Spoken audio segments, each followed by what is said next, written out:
NFL playoffs are back this weekend, and we're going to kick it off with the Cleveland Browns and Kansas City Chiefs. Now, no, there is not a mistake in the graphic. My notes are correct. The Cleveland Browns are still in the NFL playoffs. Not only did they make the playoffs, but then they absolutely demolished the Pittsburgh Steelers last week, moving on here to the next round. And what do they get?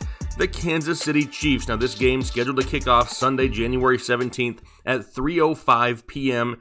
Eastern Time. The first game here on Sunday. It's going to be played inside Kansas City. Weather, not so bad. As of right now, 37 degrees and partly cloudy. And the Chiefs are coming into this game as 10-point favorites. Injuries play a big part with this matchup, though, and we're going to start with the Cleveland Browns and their offensive line because the offensive line in Cleveland is a big part of this entire offense. Now, yeah, sure, you can say that every offensive line is a big part of their offense, but we don't have a high-profile, prolific passing game in Cleveland on a weekly basis, right?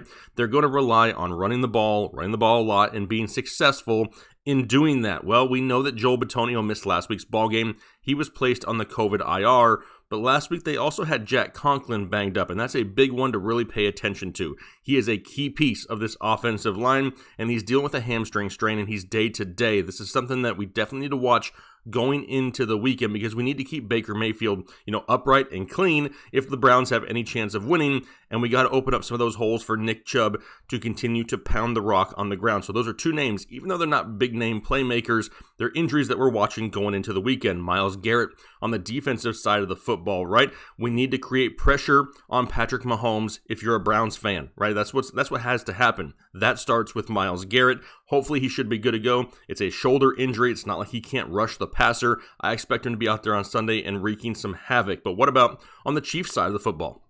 And I don't want to downplay either one of these guys, but honestly, I don't know if they play a big enough role in this offense to really be a hindrance here in the playoffs, right? Sammy Watkins is on the injury report with a calf injury, has not practiced so far this week, and does it really bother me? No, not really. Why? It's Sammy Watkins. He misses a lot of time, and for the majority of targets in this offense, they're going to go the way of Travis Kelce and Tyreek Hill anyway. As for CEH, also not practicing. They still have Le'Veon Bell and Darrell Williams. Are they going to rush CEH back to a backfield that has been underutilized for weeks anyway? They're not a high, volume rushing offense as it is. They have Patrick Mahomes. They have weapons on the outside. They're going to throw the football. CEH, yeah, I think he's a solid talent, but with what they have on the roster already with Bell and Williams, I don't know if they really rush back CEH for this matchup. Still not practicing, but he's somebody else that we're watching here going into the weekend.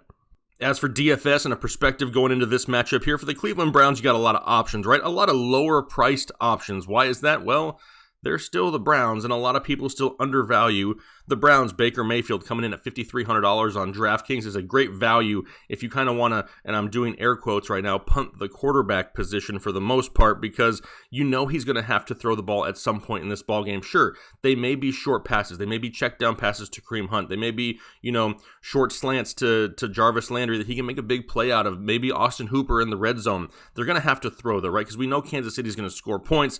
Baker Mayfield's going to have to keep pace. I don't hate Baker as far as DFS goes here this weekend. Nick Chubb at 6,600, in my opinion, hands down, probably one of the best running backs, if not one of the best pure running backs in the NFL in a decent matchup going up against Kansas City. Kareem Hunt kind of been up and down here as of late, but being more involved in the passing game this week could be something that we see going against Kansas City. He is a great value at 4,800. Jarvis Landry's really caught on fire here end of season at 5,600, a great solid wide receiving option. We got Austin Hooper down here, and obviously for the most part in this slate this weekend, you're going to see a whole lot of Travis Kelce, right? Probably across the board, a lot of Travis Kelce. Austin Hooper is probably next on this list. They probably have the next possible upside of a big game like Austin Hooper this week for Kansas City. You know what you're going to get, right? Patrick Mahomes is going to be one of the highest priced players out there, $8,000. Le'Veon Bell could be a value if we have no CEH. Tyreek Hill at $8,000, sure, love it. We know what Tyreek Hill can do, but there may be some better options that you may want to pay down for a little bit.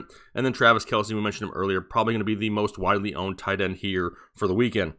But we need to transition back into the actual ball game. And what are some of the keys to win here for both of these teams? For Cleveland, It's not rocket science. It really isn't. They need to stick to the plan, and they need to execute. I mean, that's all it is. They need to protect Baker Mayfield first and foremost. We talked about this earlier with the injuries to the offensive line. It's why they play such a huge role in this matchup this week. If they can protect Baker to the point to where he's not trying to do too much on his own, because we know what happens when Baker Mayfield tries to do too much on his own.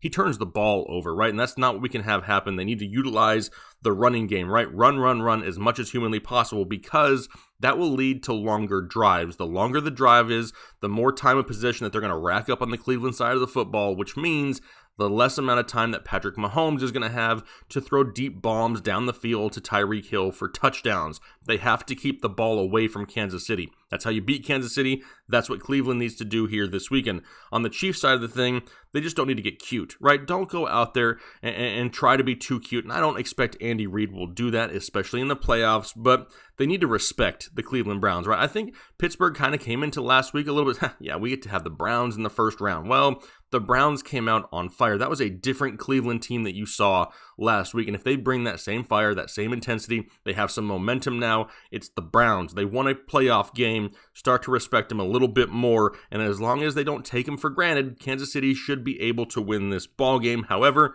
they can't overlook them heading into the weekend. As for the prediction, myself and Kyle, we agree, right? I really want to say that Cleveland wins this ballgame. I think they have a chance. I think they have a better chance than a lot of people are giving them. However, with everything added up and the unknowns in the injuries to the offensive line, it gives me a little bit of pause for the cause, I guess you could say. So we're both going, myself and Kyle, with the Kansas City Chiefs to win this ballgame and advance into the next round of the NFL playoffs. But we are always interactive on this channel, and we want to know what you think. Leave it down below in the comment section. What do you think happens in this matchup? Who do you want to win?